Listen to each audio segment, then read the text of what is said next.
Non, ce ne sont pas des étudiants caméramans, mais des étudiants vidéastes. Un vidéaste, c'est un journaliste qui, en plus d'écrire son texte et de réaliser des entrevues, assure lui-même le tournage et le montage de son reportage. Des vidéastes, il en existe de plus en plus, surtout dans les régions éloignées du Québec et de l'Ontario. Et de plus en plus aussi, grâce aux nouvelles technologies numériques, ce sont les journalistes qui assurent eux-mêmes le montage de leurs images dans les stations de nouvelles continues comme LCN et RDI. Par exemple, au nouveau centre de l'information de Radio-Canada à Montréal, les cassettes sur ruban n'existent pratiquement plus. Elles ont été remplacées par les 0 et les 1 des ordinateurs. On travaille maintenant pratiquement plus avec des cassettes, sauf pour des raisons de sécurité ou pour le tournage. Mais quand les reporters reviennent, ils numérisent leur système pour pouvoir monter avec. Et nous, tous nos items qui rentrent de l'extérieur du pays, moi je m'occupe du bulletin international, donc tout ça, ça rentre sur des serveurs numériques. Les images de l'Irak? Les images des inspecteurs de l'Irak aujourd'hui. Si j'avais pu avoir ça, moi, ça aurait été formidable. Après ça, plus à la dure. Le film d'abord, le gros ruban 2 pouces après. Mais effectivement, tu apprends rapidement que tu peux pas écrire, ou bien tu tournes tes images parce que tu veux dire quelque chose, ou bien tu les as tournées puis tu écris en fonction de ce que tu as tourné. C'est un ou l'autre. Si on a fait cette fusion, c'est pour avoir des économies d'échelle. On les voit nulle part. On augmente le personnel, on augmente les dépenses. Pas comme ça qu'on va arriver. Une bonne nouvelle pour les travailleurs. Au Canal Nouvelle LCN de TVA à Montréal, tous les rédacteurs, les journalistes, les chefs de pupitre et même les lecteurs sont appelés à faire du montage. C'est ce qu'on recherche d'abord. Ça fait partie du profil qu'on recherche dans les stations de nouvelles en continu, comme la nôtre, LCN. Alors, c'est vraiment d'avoir le journaliste le plus complet possible. Puis on n'est pas nombreux, hein, tu l'as vu là ici, on n'est pas nombreux. Donc, c'est pas vrai que ça nous prend un monteur, un journaliste, un rédacteur, un ci, un ça. On a besoin des personnes, des journalistes très complets dans leur métier. OK, Vincent, j'aurais besoin d'un top net sur l'Irak. Il faut que tu me sortes les événements de la journée parce que là, j'ai rien là-dessus. Il faut être au courant minimalement d'à peu près tous les sujets dont on peut être amené à traiter, qu'on peut être amené à traiter. Donc, si on te demande un ESU, tu sais déjà tu as déjà une idée de ce qu'il faut que tu montres aux gens. Si c'est un attentat, par exemple, bien là, il faut que tu montres l'endroit de l'attentat rapidement, que tu choisisses des plans variés, tout ça. Bon, ça arrive souvent qu'on nous demande de travailler à la seconde près. En fait, avec la pratique, tu développes une confiance, tu sais que tu vas être capable de le faire. Et bon, c'est stressant, oui, mais ça dure quelques secondes, puis après ça, ben c'est fini. Consciente de la nouvelle tendance, la Cité collégiale d'Ottawa a décidé de prendre les devants et d'offrir une formation de caméraman et de monteur à ses futurs journalistes.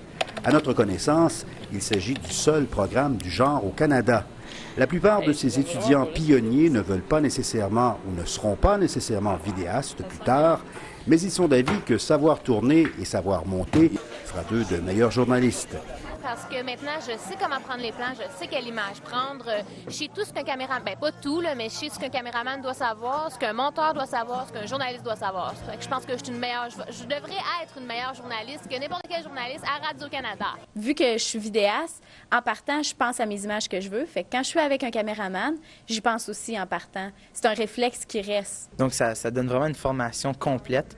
Donc, on pense en termes de journaliste, on pense aussi en termes de caméraman. Donc, on peut penser, ça nous donne une vision plus grande des choses. Je trouve que tu y penses plus sur le champ au visuel, parce que tu te rends compte de l'importance du visuel, parce qu'un manque de visuel dans un reportage, ça fait foirer toute l'affaire. Ça nous permet en plus d'avoir plus d'expérience, puis c'est ce que les employeurs recherchent. Plus qu'on a de compétences, mieux ça peut être sur un CV. Ça m'aide à comprendre tous les aspects du montage d'un reportage, tu sais, les images, puis quelles images sont possibles, puis le son. Alors, ça m'initie un petit peu plus à tous les aspects d'un reportage. Je trouve que ça offre l'opportunité idéale aux journalistes de devenir polyvalents, d'être journalistes polyvalents quand ils vont se diriger vers le marché du travail, puis encore plus de chances de se faire engager. Parce que c'est mon idée, c'est mes images. Si c'est mauvais, c'est de ma faute. Puis j'aime pas ça mettre ça à la faute des autres. Donc si c'est bon, ben c'est de ma faute aussi. Le produit fini, là, c'est toi qui le fais au complet. Puis ça, il y a de quoi en être fier. Par exemple, le côté technique, ça, j'aime moins ça, là, parce qu'il y a toujours plein de problèmes, là. Fait que j'en ferais peut-être pas une carrière, sauf que je trouve ça vraiment le fun là, de pouvoir toucher à tout puis de pouvoir apprendre à le faire parce que ça va nous être utile, c'est certain. Je pense que j'aimerais ça être vidéaste, mais pas de la même manière qu'on l'entend ici. Je veux faire des choses un peu plus artistiques, un peu plus qui sortent un peu plus de l'ordinaire. Les images, ça vient de moi. Les clips, c'est moi qui les choisis. Le texte, c'est moi qui l'écris. Le montage, c'est moi qui le fais. C'est qu'à la fin, quand je regarde le produit, c'est juste moi qui le fais, puis c'est ce que j'aime. Tu remarques beaucoup plus les problèmes techniques, les erreurs, ça te fait penser à comment... Ça te donne des idées pour comment faire tes reportages. Tout, on dirait qu'on passe à un autre niveau. On comprend plus la technique, puis on comprend que c'est important, même si les gens s'en rendent pas tout le temps compte. C'est vraiment le fun de partir toute seule, d'aller trouver tes images, puis tu sais ce que tu veux, là. Tu le fais, là, puis tu visionnes tout de suite, là. Je trouve ça, moi, j'aime vraiment ça, puisque ça me donne l'opportunité d'être un peu plus artistique. Puis moi, j'aime ça. Moi, j'aime beaucoup l'aspect technique. Donc, c'est ça qui me... Je vais peut-être aller là, peut-être même pour trouver un emploi plus tard. Les stations cherchent surtout des vidéastes, alors on doit savoir, nous aussi, comment faire fonctionner l'ordinateur et la caméra. Je trouve ça le fun aussi, à cause c'est toi qui tourne tout, c'est toi du début à la fin, c'est toi qui fais tout. Alors, tu sais, qu'est-ce que tu veux? Ça va nous permettre d'être plus polyvalents une fois sur le marché du travail. Donc, je trouve vraiment que c'est définitivement quelque chose de positif, puis quelque chose qui va nous permettre de s'épanouir dans le métier. Tu te sens spécial, là. Tu te sens, waouh, je suis la pro, là, comme avec la caméra puis tout, là. Fait que, ouais, tu te sens spécial. Quand t'as la caméra, le micro, t'es toute seule pour tout faire ça, le monde sont impressionnés. C'est plus facile, question de si on part avec comme journaliste avec quelqu'un avec une caméra, un caméraman puis un preneur de son, c'est plus facile de savoir les images puis d'être capable de comprendre puis de donner un coup de main, d'apporter un soutien technique au monteur après ça. L'année passée, je t'aurais dit que j'ai de la misère à programmer une vidéo chez nous, fait que pourquoi je serais capable de réaliser un reportage. Mais là, cette année, je te dirais que juste pour le sentiment final là, d'accomplissement puis de fierté, là, tout le travail qu'on met là-dedans, ça vaut vraiment la peine. Je trouve ça fantastique. Peu importe la banalité du sujet, peu importe là, le sujet que je couvre, c'est quelque chose qui me fascine, c'est quelque chose que j'aime faire. Je dois avouer que la caméra, ça me tracasse un peu d'y aller, là. Je trouve ça un peu, pas épeurant, mais presque, là. C'est parce qu'il faut que tu aies les bonnes images, les bons clips. Puis là, mais j'aime ça monter, parce que monter, tu t'assis, puis tu travailles, c'est toi qui décides qu'est-ce que tu veux, puis je trouve ça important, tu sais, je trouve ça fun, là, qu'on décide ce qu'on veut. Je pose toujours une question où je sais que ça va vraiment, on va voir à l'écran la personne qui réagit, tout ça. Puis oui, je crois qu'on va vraiment comprendre le message que j'essaie de passer dans le reportage par le fait de savoir que l'image joue beaucoup avec les mots qu'on met dans notre reportage. Bien, j'aime ça, ça te donne plus de liberté. Genre, tu sais quelle image que tu veux, tu sais où tu veux les mettre. Fait que tu sais plus quelle image prendre. Plus ça. Tu sais les bonnes images que tu veux, à quel moment, puis tout ça. Qu'est-ce que j'ai trouvé de plus difficile que ce que je pensais, c'était de bien choisir mes images en fonction de mon texte. Avant, je composais mon texte, après ça, je mettais mes images. Maintenant, j'ai appris à mettre mon texte sur mes images au lieu du contraire. Parce que quand je vais arriver sur le terrain, je vais être capable de visualiser les prises que je veux avoir. Je vais être capable de visualiser aussi plus vite le reportage en bout de ligne, je pense. Je pense que c'est une bonne chose qu'on soit initié à ça. Dès qu'on a la base, ça va tout seul. C'est comme un piano. Tu joues là-dessus, il n'y a pas de problème. Puis le fait de filmer nos propres images et le fait qu'on monte nous autres mêmes, c'est qu'on a le contrôle de A à Z. On sait qu'est-ce qu'on fait. Le produit qu'on donne, c'est le produit qu'on veut montrer aux gens. J'aime mes plans, je les trouve très, très, très beaux maintenant. Puis je sais ce que c'est la job d'un caméraman, je sais ce que c'est la job d'un monteur. Puis cette petite machine-là, c'est comme un jeu vidéo. Tu joues 2 heures, tu t'es rendu compte que tu as joué 24 heures finalement. C'est nos images, on est là, on sait ce qu'on veut, on prend nos images, on revient ici, on monte, on écrit notre texte. C'est merveilleux. Et quels conseils les étudiants vidéastes auraient-ils à donner à leurs successeurs, aux futurs étudiants? De faire preuve d'imagination, de brouillardise, de détermination. Si tu veux le faire, fais-le. Amuse-toi. Garder le sourire. N'aie pas peur d'essayer des nouvelles choses puis d'avoir un produit qui va satisfaire tes besoins à la fin puis que tu vas pouvoir dire « wow ».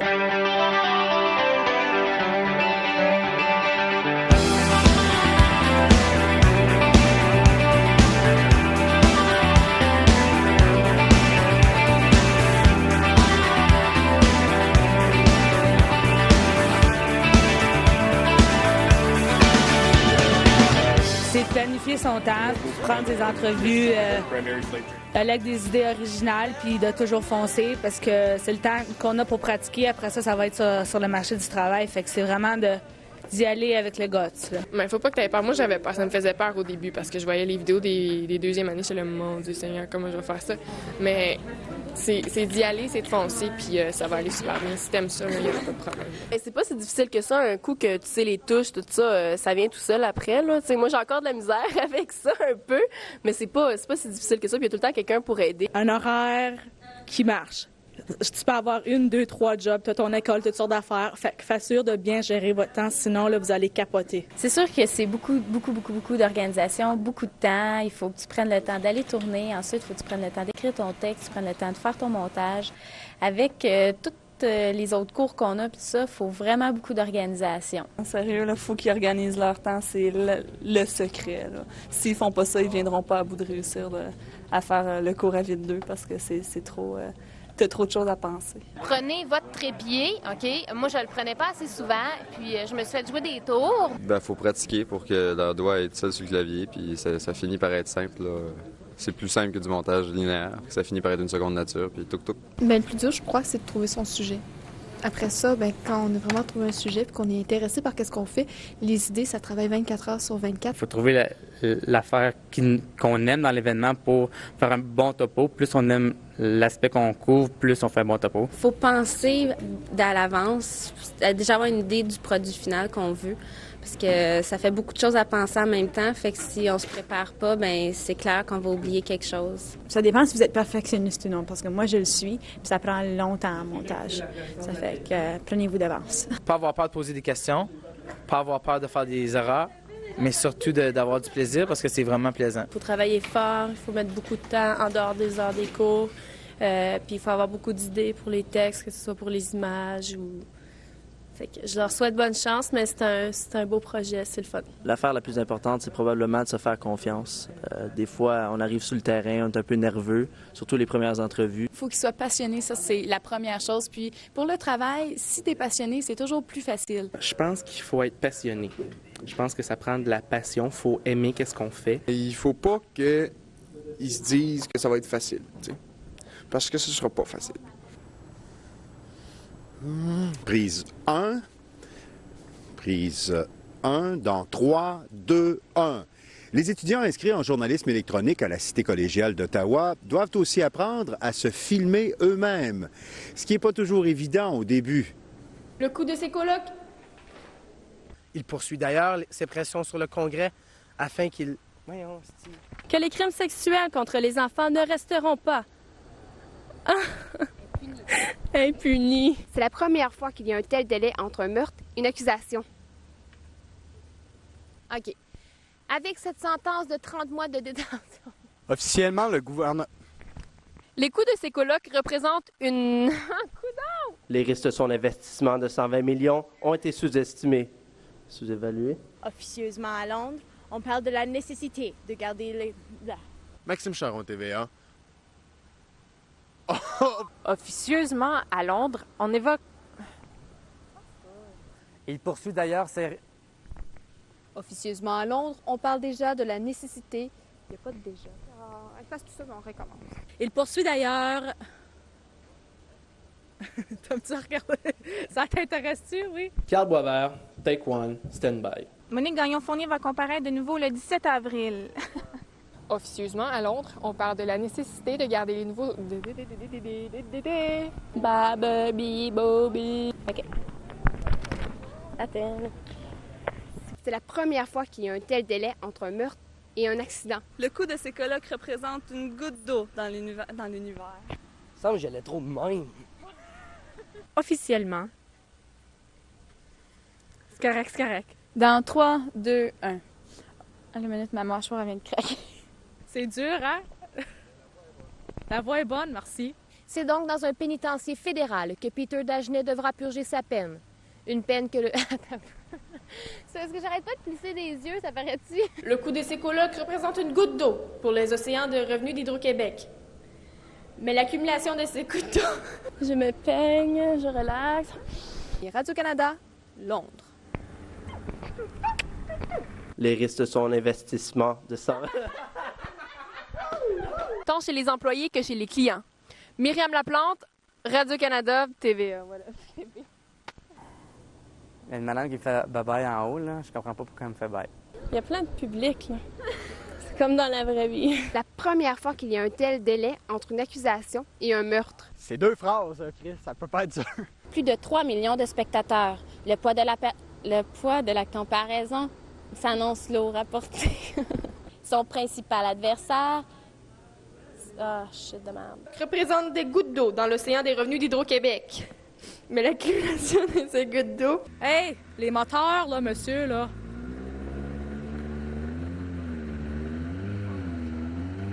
Ça va-tu prendre du temps, non? Moi, j'ai été ravi d'apprendre qu'on avait développé le programme à la Cité collégiale justement en tenant compte de ce qui s'en vient, plutôt que d'être souvent, comme ça a été le cas antérieurement, dans le milieu d'éducation, à la remorque de l'industrie.